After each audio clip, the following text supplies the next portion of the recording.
എല്ലാവർക്കും നമസ്കാരം. V ഗോപാൽകൃഷ്ണൻ IPS ആണ് നമ്മളുള്ളത്. സാർ നമസ്കാരം. വന്ദേ മാതരം. സാർ, കഴിഞ്ഞ ദിവസം ബലൂചിസ്ഥാനിൽ ഒരു ട്രെയിൻ തന്നെ ഹൈജാക്ക് ചെയ്യുന്നൊരു സിറ്റുവേഷൻ ഉണ്ടാകുന്നു. ലോകമാധ്യമങ്ങളിൽ അത് റിപ്പോർട്ട് ചെയ്യുന്നു. നമ്മൾ പലപ്പോഴും വിമാനങ്ങൾ റാഞ്ച് ചെയ്യുന്നതോ അല്ലെങ്കിൽ ഏതെങ്കിലും സിവിലിയൻസിനെ ബന്ധികളാക്കുന്നതോ കണ്ടിട്ടുണ്ട്. പക്ഷെ ട്രെയിൻ തന്നെ ഹൈജാക്ക് ചെയ്യുന്നു.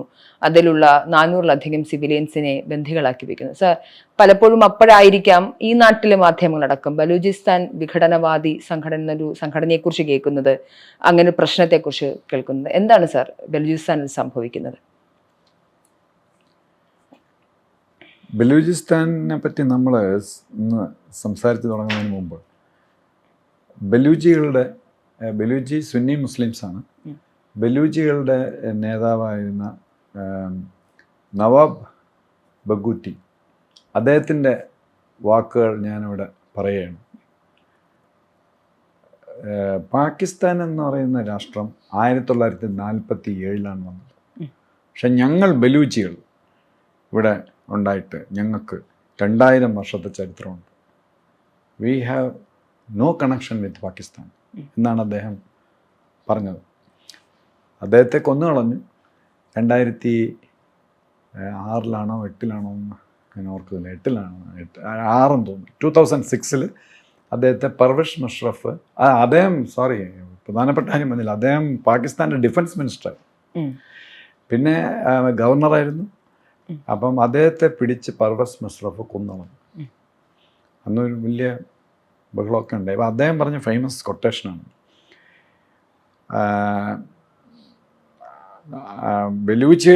നമ്മുടെ ബലൂചികളുടെ കാര്യം പറയുന്നതിന് മുമ്പ് നമ്മുടെ ട്രാവൻകൂറുമായിട്ടൊരു ബന്ധം പറയാം.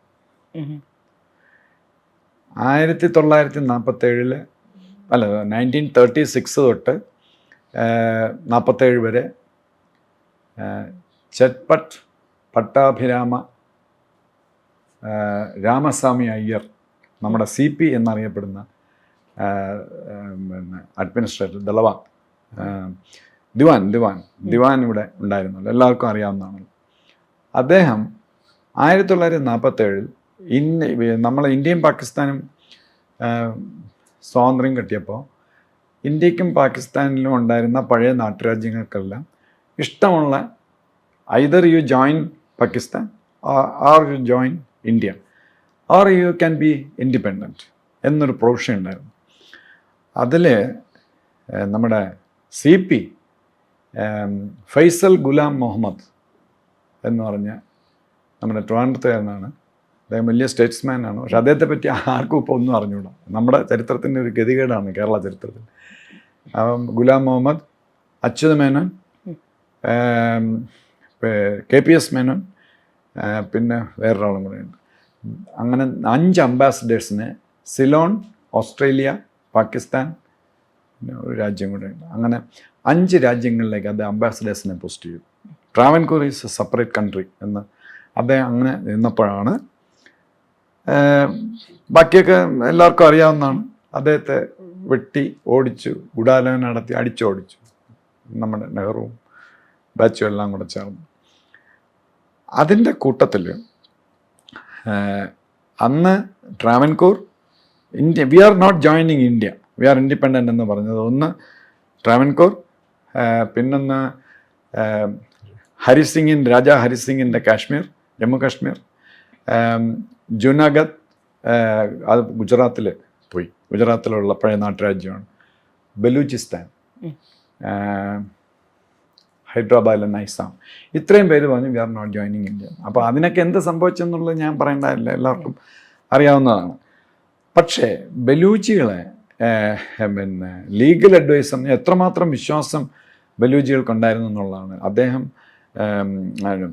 ബലൂചികളുടെ ലീഗൽ അഡ്വൈസർ ഈ ബലൂചികളുടെ ഇൻഡിപെൻഡൻസ് പ്രഖ്യാപിച്ചു 1947. എന്നിട്ട് അവരെ ഗവൺമെൻറ് ഫങ്ഷൻ ചെയ്ത് തുടങ്ങി. അവരും ബലൂചികൾ, അന്നത്തെ നവാബ്, ബലൂചികളുടെ അന്നത്തെ ഹെഡ് ഖാൻ എന്ന് പറയുന്ന അദ്ദേഹം 4 അംബാസഡറിനെ CP ചെയ്തതുപോലെ അദ്ദേഹവും പോസ്റ്റ് ചെയ്തു. പക്ഷേ CPയേക്കാളും കൂടുതൽ ആയുസ് ബലൂചികൾക്കുണ്ടായി ആ രാജ്യത്തിന്. കാരണം അവർ 1940 1948 വരെ അവർ നിന്നു. അത് കഴിഞ്ഞ് 1950 വരെ അവർ വിട്ടുകൊടുത്തില്ല. പാകിസ്ഥാൻ പട്ടാളം കയറി, എന്നാലും 1950 ഭയങ്കര യുദ്ധമായി. അത് കഴിഞ്ഞ് 1962, 69, 62 തൊട്ട് 69, അവസാനം 2006 ബഗൂത്തിയെ അവർ പിടിച്ച് കൊല്ലുകയും ചെയ്തു. ഇതെല്ലാം പാകിസ്ഥാനാണ് ചെയ്തത്. അപ്പം ഞാൻ പറഞ്ഞു വന്നത് 1947 എന്താ സംബന്ധം, 47-48 ബലൂച്ചികൾ സ്വാതന്ത്ര്യം പ്രഖ്യാപിച്ചു. അപ്പം ജിന്ന അന്ന് സത്യം പറഞ്ഞാൽ അനുകൂലമായിരുന്നു ബലൂച്ചികൾ, സത്യം പറഞ്ഞു. പക്ഷെ ഇപ്പം എല്ലാം ഇവിടെ വളഞ്ഞു നിന്ന് ജിന്ന ചീത്തയൊക്കെ പറയും. അത് നമ്മുടെ ചരിത്രം വളച്ചൊടിക്കുന്നതാണ് ബ്രിട്ടീഷുകാർക്ക് വേണ്ടി. ജിന്ന ഒരിക്കലും, ഞാൻ വിശ്വസിക്കുന്നത്, നമ്മൾ ഈ കേൾക്കുന്ന പോലത്തെ ഒരാളൊന്നും അല്ല ജിന്ന. നമ്മുടെ ബ്രിട്ടീഷുകാർ നമുക്ക് പറഞ്ഞു തരുന്ന കാര്യം നമ്മുടെ കുട്ടികളെ പഠിപ്പിക്കുന്നു, നമ്മൾ പഠിച്ചു, നമ്മുടെ അച്ഛനും പഠിച്ചു. അതൊക്കെ തെറ്റാണ്. എനിവേ, ബലൂജികൾ സ്വാതന്ത്ര്യം പ്രഖ്യാപിച്ചപ്പോൾ ജിന്ന വേറെ പ്രശ്നമൊന്നുമില്ല. അദ്ദേഹം വലിയൊരു ലോയറാണ്. അപ്പോൾ അദ്ദേഹത്തെ അവരുടെ ലീഗൽ ഡയറക്ടറായിട്ട് പോസ്റ്റ് ചെയ്തു. അപ്പോൾ ഇതിനകത്തുള്ള വില്ലൻ, എൻ്റെ അച്ഛൻ ജീവിച്ചിരുന്നപ്പോഴും ആ വില്ലൻ ഉണ്ടായിരുന്നു, ഇപ്പോഴും ആ വില്ലൻ ഓപ്പറേറ്റ് ചെയ്യുന്നു. ഇനി എൻ്റെ മക്കളുടെ കാലത്തും താമസിയാതെ അവർ ഓപ്പറേഷൻ നിർത്തില്ല. MI6 ബ്രിട്ടീഷുകാരുടെ ചാരസംഘടനയാണ്. അപ്പം നമ്മുടെ ഒരു ഗതികേട്, നമ്മളെല്ലാം പഠിച്ചിട്ടുള്ള ചരിത്രത്തിൽ ഇവിടെ മൗണ്ട് ബാറ്റൻ ഭരിച്ചു, അത് കഴിഞ്ഞ് നെഹ്റു ഭരിച്ചു, അത് കഴിഞ്ഞ് കരിയപ്പ ഭരിച്ചു എന്നൊക്കെയാണ്. പക്ഷെ ഇതിൻ്റെ ഇടയിലൊരു പീരീഡ് മിണ്ടിട്ടില്ല. അത് ഇന്ത്യക്കും പാകിസ്ഥാനും ബലൂജികൾക്കും വളരെ പ്രധാനമാണ്. അതായത് ഈ ഇന്ത്യ സ്വതന്ത്രമായപ്പം ഇവിടുത്തെ നമ്മുടെ ഇന്ത്യൻ ആർമിയുടെ ഹെഡ് എന്ന് പറയുന്ന ഡഗ്ലസ് എൻ്റെ ഓർമ്മ ശരിയാണ്, ഡഗ്ലസ് അല്ല, ഐ എം സോറി, ഡഗ്ലസ് പാകിസ്ഥാൻ്റെ ഹെഡായിരുന്നു, പാകിസ്ഥാൻ്റെ ആർമി ഹെഡായിരുന്നു. ഇവിടെയും ബ്രിട്ടീഷുകാരനായിരുന്നു, ഇന്ത്യക്കാരനല്ല. 1951 വരെ പാകിസ്ഥാൻ്റെ ഹെഡെന്ന് പറയുന്നത്, ആർമി ഹെഡെന്ന് പറയുന്നത് ബ്രിട്ടീഷുകാരായിരുന്നു.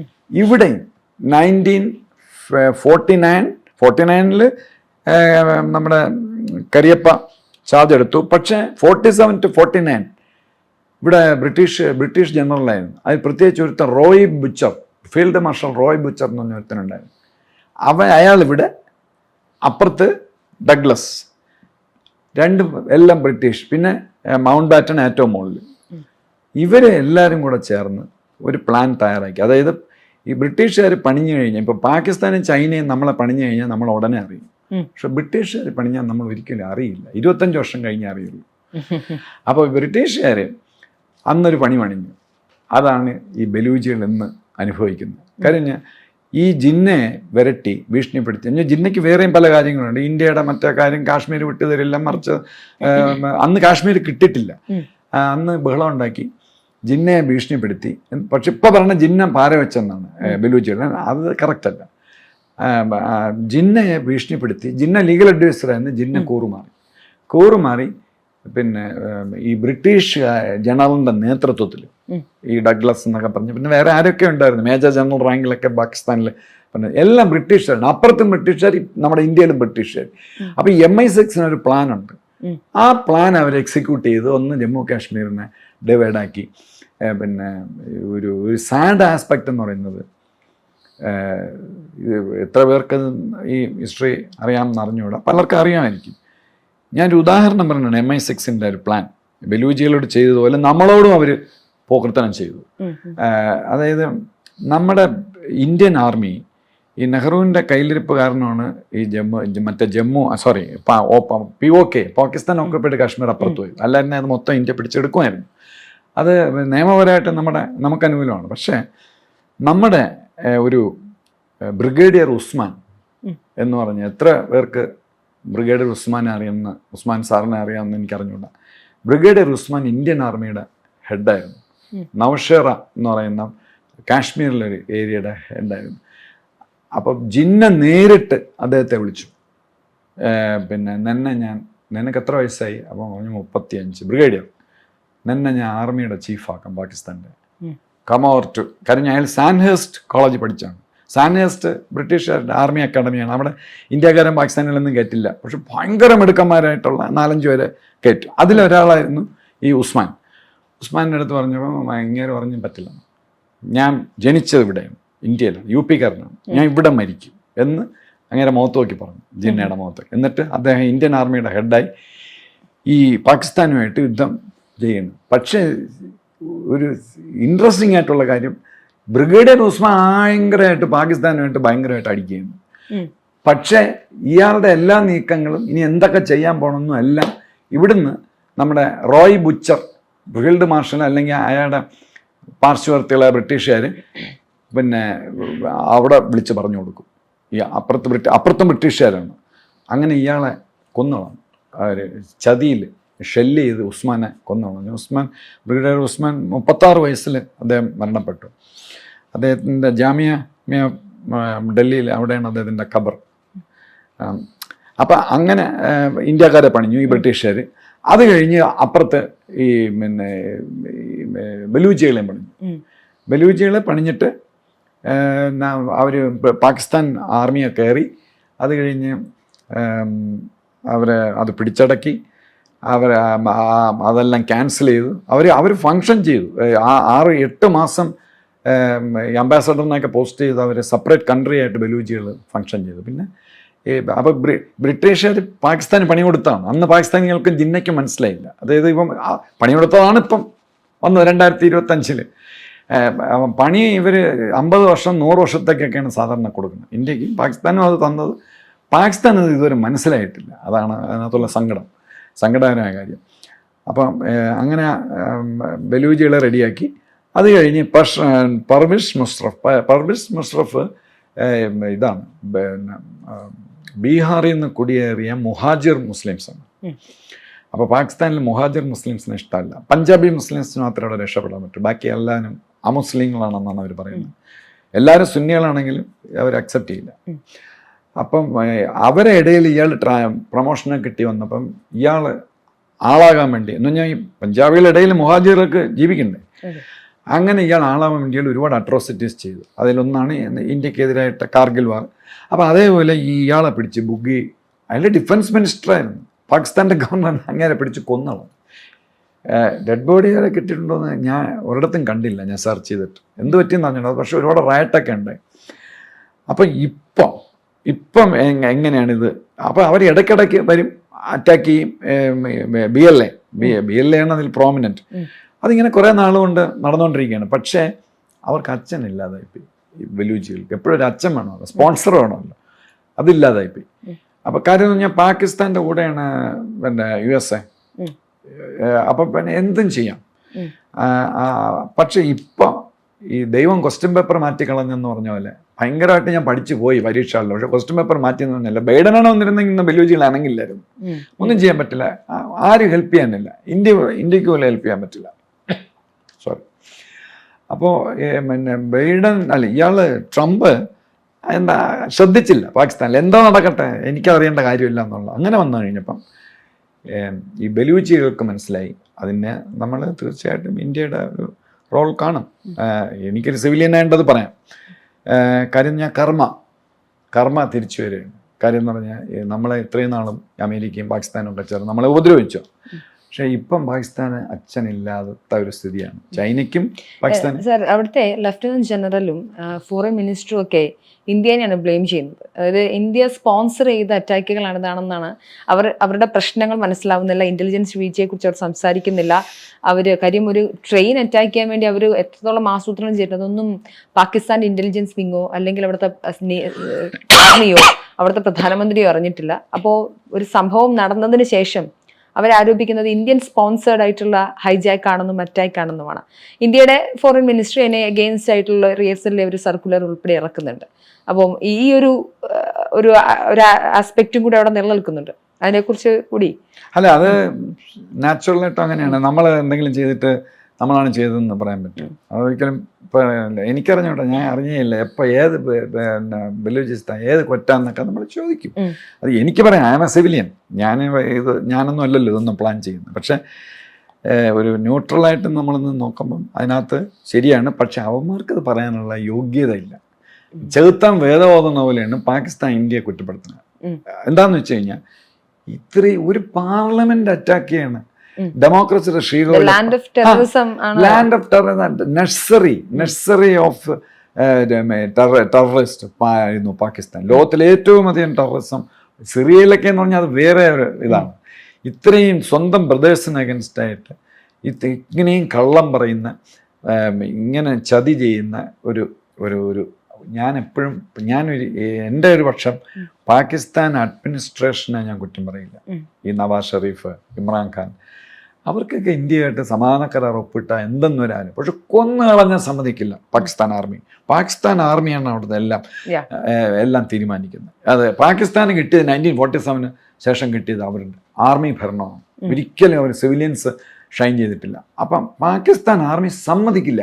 അപ്പോൾ ഇപ്പോൾ ഉള്ളൊരു സംഭവം എന്ന് പറഞ്ഞാൽ ഈ പാകിസ്ഥാൻ ആർമിക്ക് പിന്നെ ഈ സമാധാന കരാറൊന്നും ഒപ്പിടാൻ പറ്റില്ല. കാരണം അവർ $50 മില്യൺ അമേരിക്കയിൽ നിന്ന് കിട്ടുന്നു, IMF അതിൽ നിന്ന് പിൽഫറി മോഷ്ടിക്കും. അങ്ങനെയാണ് പാകിസ്ഥാൻ ആർമി ഡ്രൈവ് ചെയ്യുന്നത്. അപ്പം ഞാൻ ഈ പ്ലാറ്റ്ഫോമിൽ പറഞ്ഞിട്ടുണ്ട്, അവർ ഭയങ്കര ഫിൽത്തി റിച്ചാണ് പാകിസ്ഥാൻ ആർമി. അപ്പം അവർ അങ്ങനെയൊക്കെ പറയും. പക്ഷേ പിന്നെ നമ്മൾ ഇത്രയും നാളും ഉപദ്രവിക്കുകയും മാത്രമല്ല, ഇപ്പം മോഡിജിയുടെ ഇനോഗ്രേഷന് മൂന്നാമത് വന്നില്ലേ, അപ്പം അതിൻ്റെ ഇനോഗ്രേഷൻ്റെ അന്നാണ്, തലേ ദിവസമാണോ ഒരു ഭീകരാക്രമണം പാകിസ്ഥാനിൽ, കാശ്മീരിൽ. അതൊക്കെ ഒരിക്കലും സഹിക്കാൻ പറ്റാത്ത ഒരിതാണ്. അവരെന്തോ ഒരു പ്ലാൻ വെച്ചിട്ട് ചൈന അവരും കൂടെ ചേർന്ന് ചെയ്തതാണ്. പക്ഷെ ഞാൻ മനസ്സിൽ ചിരിച്ച് പണി വരുന്നുണ്ട്, പക്ഷെ അത് ഇത്തിരി താമസിച്ചു പോയെന്നേ ഉള്ളൂ.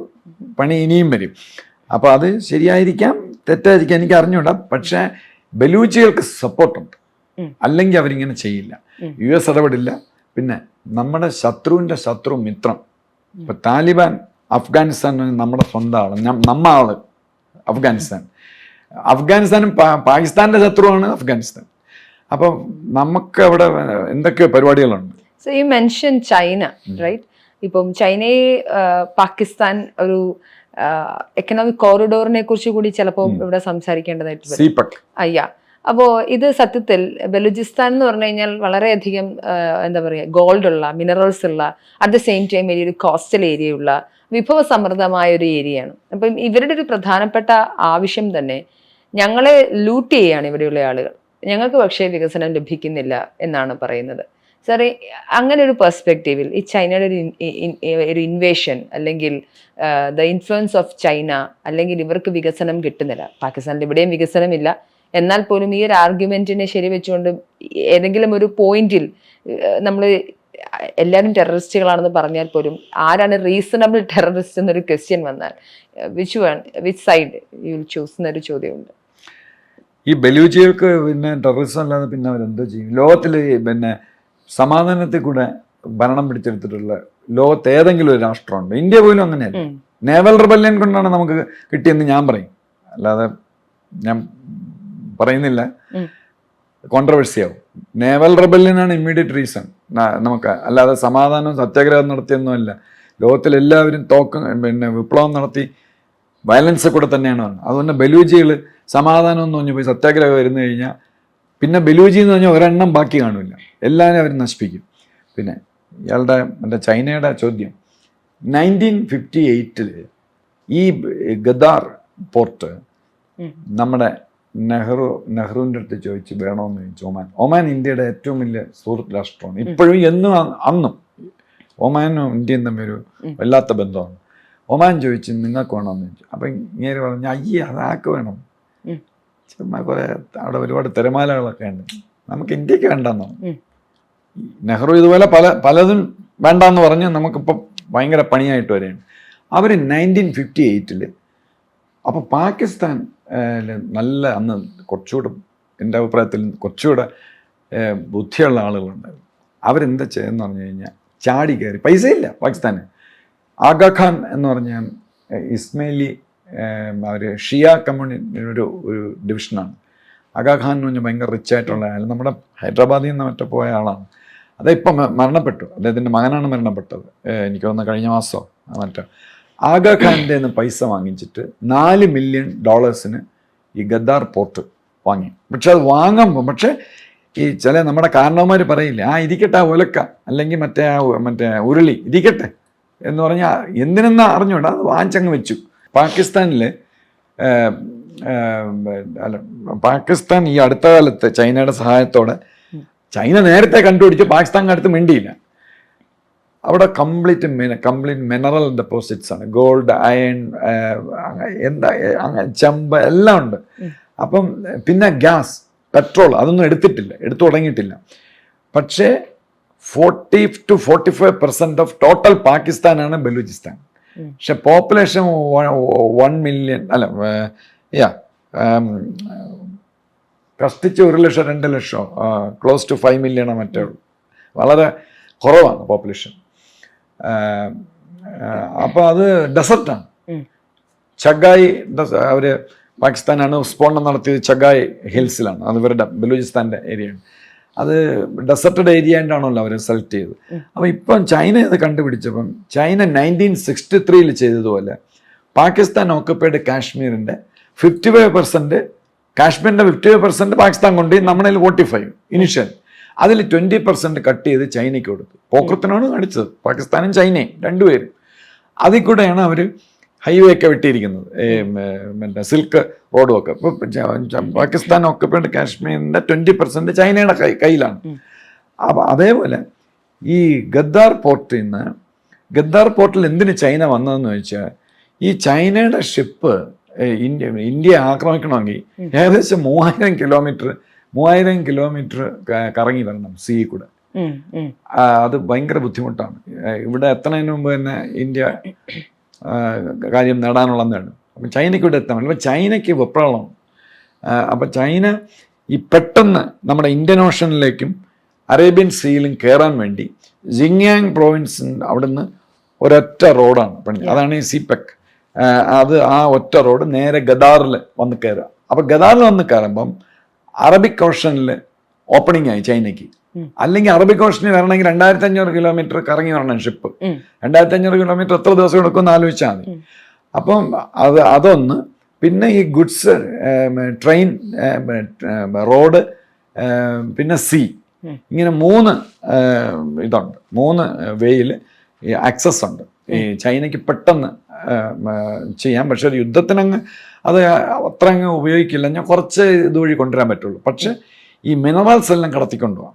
പക്ഷെ അത് ബലൂചിസ്ഥാനിലെ പ്രോവിൻസിന് ഒന്നും കൊടുക്കാതെ ബലൂചികൾ നമ്മൾ പെർ ക്യാപിറ്റ ഇൻകം എടുത്തു കഴിഞ്ഞാൽ പാകിസ്ഥാനിലെ ഏറ്റവും ദരിദ്രമായിട്ടുള്ള ഇതാണ്. അപ്പം നാച്ചുറലി അവരുടെ ആരും ഒന്നും പറയും. മാത്രമല്ല ഈ സിപെക് ഈ ഗദാർ ഇൻ്റർനാഷണൽ എയർപോർട്ട് കഴിഞ്ഞ മാസമാണോ കഴിഞ്ഞ മാസമാണോ ഉദ്ഘാടനം, ഓൺലൈൻ വഴി നേരിട്ട് ഉദ്ഘാടനം ചെയ്യാൻ വന്ന് ഞാൻ ബോംബ് ചെയ്യും. അവിടെ ഗദ്ദാറിൽ ആരുമില്ല. ബലൂചിസ്ഥാനിൽ ഒരു ബലൂചി പോലും അവിടെ സ്റ്റാഫില്ല. ഇൻ്റർനാഷണൽ എയർപോർട്ടുണ്ട്, പിന്നെ ഈ പോർട്ടുണ്ട്. പക്ഷേ ബലൂജികൾക്കൊന്നുമില്ല. അങ്ങനെ പിന്നെ ഈ ബലൂജികൾ ഭയങ്കരമായ ഉപദ്രവം. പാകിസ്ഥാൻ ആർമി ഈ ഒരു സ്ക്വാഡ് ഉണ്ടാക്കിയിട്ട് ഈ ചെറുപ്പക്കാരായ പിള്ളേരെ മുഴുക്ക പിടിച്ചോണ്ടു. എന്നിട്ട് അവർ ഡെഡ് ബോഡി ഹെലികോപ്റ്ററിൽ കയറ്റി മുകളിൽ നിന്ന് ഇങ്ങനെ പറന്നു പോകുമ്പോൾ വലിച്ചെറിയും. ഇതൊരു വലിയ മനുഷ്യാവകാശ പ്രശ്നമാണെന്ന് ഇപ്പോൾ ബലൂജികൾ നേരിടുന്നത്. ഇത് പക്ഷേ എന്തുകൊണ്ടാണ് സാർ ഇന്റർനാഷണലിൽ ഒരു അവർക്കൊരു റെലവൻസ് വരാത്തത്? ഇതൊരു ബലൂജികൾ ഇപ്പോൾ പല ഏരിയകളിലും ഉണ്ടാകുന്ന മനുഷ്യാവകാശ പ്രശ്നങ്ങളെക്കുറിച്ച് നമ്മൾ സംസാരിക്കുന്നുണ്ട്. അതിൽ ഏറ്റവും പ്രധാനമായി വരുന്നൊരു ക്ലെയിം ഒന്ന് US-ൻ്റെ ഒരു ഇടപെടൽ എന്ന രീതിയിലാണ്. യുണൈറ്റഡ് സ്റ്റേറ്റ്സിൻ്റെ ഒരു മിലിറ്ററി എയർബേസ് എനിക്ക് തോന്നുന്നു 9/11 ശേഷം, നമ്മുടെ സെപ്റ്റംബർ അറ്റാക്കിന് ശേഷം അഫ്ഗാനിസ്ഥാൻ ഇൻവേഷൻ്റെ സമയത്ത് ബലൂചിസ്ഥാനിൽ ഷംസി എന്ന് പറഞ്ഞൊരു എയർബേസ് അവരുണ്ടായിരുന്നു. അപ്പം ഈ രീതിയിലൊക്കെ ബലൂചിസ്ഥാനെ പല ഘട്ടങ്ങളിലും പാകിസ്ഥാനിൻ്റെ സമ്മതത്തോടു കൂടി ഉപയോഗിച്ചിട്ടുണ്ട്, ഇനി ഉപയോഗിക്കാനുള്ള സാധ്യതകളുമുണ്ട്. അപ്പം ഒരു ഭീകരമായ മൗനം ഇത്തരം മനുഷ്യാവകാശ ലംഘനങ്ങളിൽ ഉണ്ടാവുന്നതിന് US-ൻ്റെ ഒരു ഇൻഫ്ലുവൻസ് ആണോ, അല്ലെങ്കിൽ US അങ്ങനെ നിൽക്കുന്നത് കൊണ്ടാണോ എന്നൊരു ചോദ്യമുണ്ട്. അത് സംശയം എന്താ, US ന്യൂട്രൽ അടിച്ചിങ്ങനെ നിൽക്കുന്നത് ബലൂജികൾക്ക് പൊങ്ങി വരാനുള്ള ഒരു അവസരമാണ്.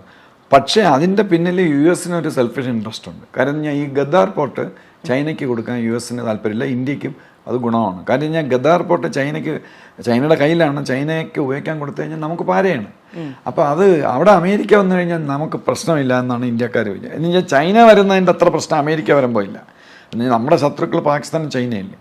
അപ്പോൾ അവിടെ അമേരിക്ക കിടക്കുന്നതുകൊണ്ട് ഇന്ത്യക്ക് പ്രശ്നമില്ല. അപ്പം ഈ ഗദ്ദാർ ചൈന അവിടെ നിന്ന് ഓടിക്കാൻ അമേരിക്കയ്ക്ക് പ്ലാനുണ്ട്. പിന്നെ മനുഷ്യാവകാശ കമ്മീഷൻ മനുഷ്യാവകാശ പ്രശ്നം, അതിനവിടെ ഒരു ഫോറിൻ ന്യൂസ് ഏജൻസിക്കും ഇതില്ല, അവിടെ ഓഫീസില്ല ബലൂച്ചിൽ.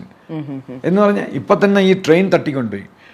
ഈ പാകിസ്ഥാൻ ആർമി റാവൽപിണ്ടിയിലാണ് ഇരിക്കുന്നത്. അവിടെ നിന്ന് നവാസ് ഷെറീഫിന് കൊടുക്കും ന്യൂസ്, 30 പേരെ കൊന്നു,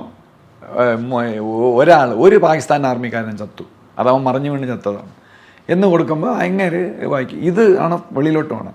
ഇപ്പം നമുക്കൊരു independent news source, news agency വേണമെങ്കിൽ അവിടെ ബ്യൂറോ വേണ്ടേ? ബലൂച്ചിൽ ഒരു സ്ഥലത്തും ഇല്ല ഒരു ബ്യൂറോയും. ഒന്നാമത് ഇവർ സമ്മതിക്കില്ല, പാകിസ്ഥാൻ ആർമി സമ്മതിക്കില്ല. അത് ഭീകരർ അവിടെ ഇരിക്കുന്നു. അഥവാ ഉണ്ടെങ്കിൽ തന്നെ യുവമാർ തന്നെ, പാകിസ്ഥാൻ ആർമി തന്നെ ഭീകരരായിട്ട് വന്ന് പിന്നെ യുവമാരെ വെടിവെച്ച് കൊല്ലുകയും ചെയ്യും. എന്നിട്ട് പറയും നിങ്ങൾ നേരത്തെ പറഞ്ഞില്ലേ എന്ന് പറയും. പിന്നെ ഒരു കാര്യം ഇതിൻ്റെ ഇടയിൽ വിട്ടുപോയത്, ഇപ്പോൾ ഇത് ബലൂച്ചികൾ ഇങ്ങനെ പൊങ്ങി വരാൻ കാര്യം ഒന്ന് അമേരിക്കയുടെ ഇത്, പിന്നെ India is okay, Afghanistan is okay. അതിൻ്റെ കൂട്ടത്തിൽ ഈ ഒരു 6-7 ബലൂച്ചി ടെററിസ്റ്റ് ഓർഗനൈസേഷൻസ് ഉണ്ട്. അവരൊരു 20-25 ദിവസം മുമ്പാണെന്ന് തോന്നുന്നു അവരൊറ്റ BLAയുടെ കീഴിൽ ഒറ്റ ഓർഗനൈസേഷനായിട്ട് വർക്ക് ചെയ്യാൻ തീരുമാനിച്ചു. പിന്നെ അതാണ് അപ്പം ഈ ഡിഫറെൻ്റ് ആയിട്ടില്ല, ഒരു രഥം 5-6 പേര് വലിക്കുകയില്ല, അതെല്ലാവരും കൂടെ ഒന്നായി. അതിൻ്റെ കൂടെ ഒരിക്കലും വിചാരിക്കാത്ത ഒരു സംഭവം കൂടെ TTP എന്ന് പറയുന്ന അവർ ഈ ശരീഅത്തിലൊക്കെ നടക്കുന്നവരാണ്. പക്ഷെ ഇവരുമായിട്ട് മുട്ടനടിയാണ്. അവർ പഷ്തൂണാണ്. പഷ്തൂൺ ഭയങ്കര നാറ്റമാണ്, ഇവന്മാർ കുളിക്കില്ല എന്നൊക്കെയാണ് പഞ്ചാബികൾ പറഞ്ഞു നടക്കുന്നത്, പഞ്ചാബി മുസ്ലിംസ്. ഇവരുമായിട്ടും ഭയങ്കര ഉടക്കാണ്. TTP ജോയിൻ ചെയ്തിട്ടുണ്ട് ഇവരുമായിട്ട്, ഈ ബലൂച്ചികളായിട്ട്. അതാണ് ഈ ട്രെയിൻ തട്ടിക്കൊണ്ടതിൻ്റെ 2 ദിവസം കഴിഞ്ഞപ്പോൾ 48 മണിക്കൂറാവുന്നതിന് മുമ്പ് മോസ്കിൽ ചാവേർ സ്ഫോടനം നടത്തി. അവരെ എടുത്തിട്ടില്ല, അവർ തന്നെയാണ്. അപ്പം അങ്ങനെയും കൂടെ ഇവർ തമ്മിൽ ഇപ്പം കോമ്പിനേഷനായി.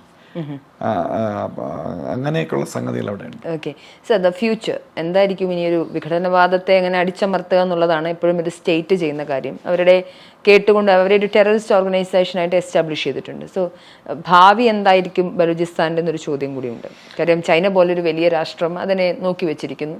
US-ന് സപ്പോർട്ടില്ല, ഇൻ്റർനാഷണൽ മീഡിയ അതിന്, അല്ലെങ്കിൽ ഐക്യരാഷ്ട്രസഭ പോലെയുള്ള ഈവൻ അതൊരു പപ്പറ്റ് സംഘടനയാണെന്ന് നമ്മൾ ക്ലെയിം ചെയ്താൽ പോലും അങ്ങനെ ഒരു ഡിക്ലറേഷനോ ഇവർക്ക് യോജിച്ചുകൊണ്ടൊന്നും വരുന്നില്ല. ഇന്ത്യ ഇവിടെ മൗനമായാണെങ്കിൽ പോലും അവർക്ക് ഇടപെടുന്ന പരിമിതികളുണ്ട്. So the future of Balochi. ഇന്ത്യക്ക് ഇടപെടും പരിമിതിയൊന്നുമില്ല. ഇന്ത്യ ശരിക്കും ഇടപെടേണ്ടി വന്ന പിന്നെ ഇപ്പോൾ അനുകൂലമായ സാഹചര്യമാണ്. പിന്നെ ഈ ചൈനയ്ക്ക് അവിടെ ഒന്നും ചെയ്യാൻ പറ്റില്ല. ചൈനീസ് പട്ടാളം ഞങ്ങൾ നോക്കിക്കോളാം എന്ന് പറഞ്ഞു. അത് പാകിസ്ഥാൻ ഒരിക്കലും സമ്മതിക്കാൻ പറ്റില്ല. എന്ന് പറഞ്ഞാൽ പഴയ 1963 മറ്റത് കാശ്മീർ എഴുതി കൊടുത്ത പോലെയാവും. അപ്പം ചൈനീസ് പട്ടാളം കൂടെ വന്നു കഴിഞ്ഞാൽ പിന്നെ ആ ചൈനീസ് ടെറിട്ടറി അല്ലേ, അത് വരില്ല. അത് ഒരിക്കലും അമേരിക്ക സമ്മതിക്കില്ല, ഇന്ത്യയും സമ്മതിക്കില്ല. പിന്നെ ഈ ചൈനീസ് പട്ടാളം എന്ന് പറഞ്ഞാൽ ഇപ്പം ഇങ്ങനെ നിർത്തി ഇങ്ങനെ അവർ ഒരുപാടുണ്ടെന്ന് പറഞ്ഞിട്ടൊന്നും കാര്യമില്ല. അവർക്ക് ഇങ്ങനെ ഒരു സിറ്റുവേഷൻ അവർ ഫേസ് ചെയ്തിട്ടില്ല. ഇങ്ങനെ ഇതുപോലെ ടെററിസ്റ്റുകളുമായിട്ടൊക്കെ. എവിടെ ടെററിസ്റ്റ് ഇങ്ങനെ ചൈനയിൽ? എന്നും ടെററിസ്റ്റുമായിട്ട് യുദ്ധം ചെയ്താലല്ലേ, നക്സലൈറ്റുകളായിട്ട് യുദ്ധം ചെയ്താലല്ലേ ഇത് വരുള്ളൂ. അപ്പോൾ അതില്ല, അവർക്ക് ഒരു പ്രിപ്പയർഡ്നെസ് ഇല്ല. ചൈനീസ് ആർമി അവിടെ പാകിസ്ഥാൻ സമ്മതിക്കില്ല, അമേരിക്ക സമ്മതിക്കില്ല, ഇന്ത്യ സമ്മതിക്കില്ല. ഭയങ്കര വിഷയമാവും. പിന്നെ ചൈനയ്ക്ക് വേറെ ഒരുപാട് വിഷയങ്ങളുണ്ട്, ഇത് മാത്രമല്ല. പക്ഷെ അവർക്കിപ്പോൾ വെട്ടില്ലായി. കാരണം അവർ ഈ ബെൽറ്റ് ആൻഡ് റോഡും ഇതുപോലുള്ള CPEC-ലൊക്കെ കൊണ്ട് പൈസ ഇൻവെസ്റ്റ് ചെയ്ത്, പക്ഷെ ഒന്നും കിട്ടുന്നില്ല. ചൈനീസ് വന്നു കഴിഞ്ഞാൽ അവർ തട്ടിക്കളയും. പിന്നെ വേറൊരു വലിയൊരു BLAക്ക് വേറൊരു വലിയൊരു ഫാക്ടർ അനുകൂലമായി വന്നിട്ടുണ്ട്. പഴയ ISI ചീഫിനെ അവർ അറസ്റ്റ് ചെയ്ത് ജയിലിലിട്ടിരിക്കുകയാണ്. അങ്ങനെ പേര് ഞാൻ മറന്നുപോയി. പിന്നെ ISIയുടെ ചീഫ് നമുക്കെതിരായിട്ട് എല്ലാ പോക്കൃത്തനവും ചെയ്ത്, പക്ഷേ ഇന്നിപ്പോൾ പാകിസ്ഥാൻ ഗവൺമെൻറ്റിൻ്റെ ഇപ്പോഴത്തെ പാകിസ്ഥാൻ ആർമിയുടെ ശത്രുവാണ്. അങ്ങേര് ശരിക്ക് അങ്ങേരോട് അത് പിന്നെ പഞ്ചാബി മുസ്ലിം അല്ല, അയാൾ പഷ്തൂണാണ്, പഷ്തൂൺ ജനറലാണ്. അപ്പോൾ പഷ്തൂൺ ജനത മൊത്തം ഇയാളെ സപ്പോർട്ട് ചെയ്യണം. അപ്പോൾ ഈയിടയ്ക്ക് ഒരു 5-6 ചൈനീസ് സോൾജേഴ്സ് അല്ല, അവരുടെ എഞ്ചിനീയേഴ്സിനെ എല്ലാം ബസ്സിൽ പോയപ്പോൾ തട്ടിക്കളഞ്ഞു. അത് കറക്റ്റായിട്ട് കറാച്ചി ഇൻ്റർനാഷണൽ എയർപോർട്ടിലാണെന്ന് തോന്നുന്നു. ഇവരെങ്ങനെ അവിടെ വന്നു, ഈ ചൈനീസ് ബസ് അവിടെ വരുന്നു, അതിനകത്തുണ്ട് എന്നൊക്കെ ഉള്ളത് ഇയാൾ ലീക്ക് ചെയ്തെന്നാണ് പാകിസ്ഥാൻ ആർമിയുടെ ഈ ISIയുടെ ചീഫായിരുന്ന അയാൾ ലീക്ക് ചെയ്യുന്നത്. അപ്പോൾ അങ്ങയുടെ സഹായവും കിട്ടുന്നുണ്ട്. അങ്ങനെ ഒരുപാട് ഫാക്ടേഴ്സാണ്. അങ്ങനെ ഒന്നും ചെയ്യാൻ പറ്റില്ല. അത് അമേരിക്കയും ഇന്ത്യയും അഫ്ഗാനിസ്ഥാനും ഇങ്ങനെ നിൽക്കണത്തോളം കാലം പാകിസ്ഥാൻ അതൊരു വലിയ വിഷയമാണ്. പാകിസ്ഥാൻ ഇപ്പം എത്ര ഫ്രണ്ട് ഉണ്ടെന്ന് തന്നെ അഫ്ഗാനിസ്ഥാൻ, അവിടെ ഒരു ഫ്രണ്ട് ഓപ്പൺ ചെയ്യണം. നോർത്ത് വെസ്റ്റ് ഫ്രോണ്ടിയർ പാകിസ്ഥാൻ, അത് അഫ്ഗാനിസ്ഥാൻ്റെ ബോർഡറിലാണ്. ജമ്മു കാശ്മീരിൽ ഉണ്ട്, ബലൂജിയിലുണ്ട്. ലേറ്റസ്റ്റ് പഞ്ചാബ് മുസ്ലിംസിനകത്ത് തന്നെ, പഞ്ചാബിനകത്ത് തന്നെ ഒരു ചെറിയൊരു ടെററിസ്റ്റ് ഓർഗനൈസേഷൻ ഉണ്ടാക്കി. പിന്നെ 6ാമത് സിന്ധ്, അത് ഭൂട്ടോ സിന്ധിയാണല്ലോ, അവിടെ ഒരു സിന്ധിയും ബലൂജികളും തമ്മിൽ ഒരു ചെറിയ ലിങ്ക് വന്നിട്ടുണ്ട്. അപ്പൊ ആകെ പാകിസ്ഥാൻ കുഴപ്പമാണ്. പിന്നെ പഴയ പൈസ ഇല്ല, ആരും പൈസ കൊടുക്കില്ല. ചൈന കൊടുക്കണമെന്നെല്ലാം കണക്ക് കഴിക്കും, അമേരിക്ക ചോദിക്കില്ല. ചൈനയെ ഒരുപാട് ഡിപ്പെൻഡ് ചെയ്ത് ശ്രീലങ്കയുടെ സിറ്റുവേഷൻ നമുക്ക് അറിയാവുന്നതാണ്. അതിനേക്കാളും കഷ്ടമാണ് പാകിസ്ഥാന്റെ, അതിനേക്കാളും കഷ്ടമാണ്. ഇവര് ഏറ്റവും വലിയ ലൂട്ടേഴ്സ് പാകിസ്ഥാൻ ആർമിയാണ്. അത് അവർക്ക് നന്നായിട്ട് അറിയാം, ചൈന ലൂട്ട് ചെയ്യും. അതുകൊണ്ട് അവർ സമ്മതിക്കില്ല. സമ്മതിച്ചില്ലെങ്കിലും എനിക്ക് തോന്നുന്ന ഒരു മാക്സിമം 5 ഇയേഴ്സിനകത്ത് അതൊരു ഇത് വരും, ബാൾക്കനൈസേഷൻ വരും പാകിസ്ഥാൻ്റെ. അത് ആദ്യം വരുന്നത് ഇവിടെ തന്നെയാണ്. അതിൻ്റെ കൂടെ നമ്മുടെ പാകിസ്ഥാൻ ഓക്കുപ്പൈഡ് കാശ്മീരിൻ്റെ അവിടെയും പ്രശ്നം വരും. അത് പാകിസ്ഥാൻകാരെ നമ്മളെ അടിക്കാനൊന്നും പറ്റില്ല. ഇപ്പം അടിച്ചു കഴിഞ്ഞാൽ പെട്ടെന്നാവും, ഈ 5 വർഷം എടുക്കില്ല. ബാൾക്കനൈസേഷൻ പെട്ടെന്ന്, ഈ ന്യൂക്ലിയറൊക്കെ ചുമ്മാ വെച്ചോണ്ടിരിക്കാനേ പറ്റും. ശരി, ഇവിടെ ഒരെണ്ണം ഇട്ടു, പിന്നെ പാകിസ്ഥാൻ കാണൂലല്ലോ ബാക്കി. അതെ, തീർച്ചയായിട്ടും അങ്ങനെയൊക്കെ ഒരുപാട് സംഗതികളുണ്ട്. എനിവേ, നമുക്ക് മനസ്സിലാവുന്നത് ലോകത്തിൽ ഒരുപാട് ഐഡിയോളജികളൊക്കെ ഉണ്ടാകും, പക്ഷേ മനുഷ്യൻ്റെ വേദനയും വിഷമവും മനസ്സിലാക്കുന്ന ആധുനിക ജനാധിപത്യ വ്യവസ്ഥകൾ തന്നെയാണ് ഏറ്റവും അടിസ്ഥാനപരമായി മനുഷ്യൻ എന്തെങ്കിലും തരത്തിൽ ഗുണങ്ങൾ ഉണ്ടാക്കുകയുള്ളൂ. ബലൂജികളുടെ പ്രശ്നങ്ങൾ അഡ്രസ്സ് ചെയ്യപ്പെടേണ്ടതാണ്, അതിന് ഇൻ്റർനാഷണൽ അറ്റൻഷൻ കിട്ടേണ്ടതുണ്ട്. അതിന് പകരമായ ഒരു തീവ്രവാദം നടത്താനല്ലാതെ മറ്റൊരു ഓപ്ഷൻ ഇല്ലെന്നാണ് ഗോപാലകൃഷ്ണൻ സാർ പറയുന്നത്. എന്തായാലും ചർച്ച ഇവിടെ അവസാനിക്കുകയാണ്. നന്ദി സാർ. Thank you. നമസ്തേ.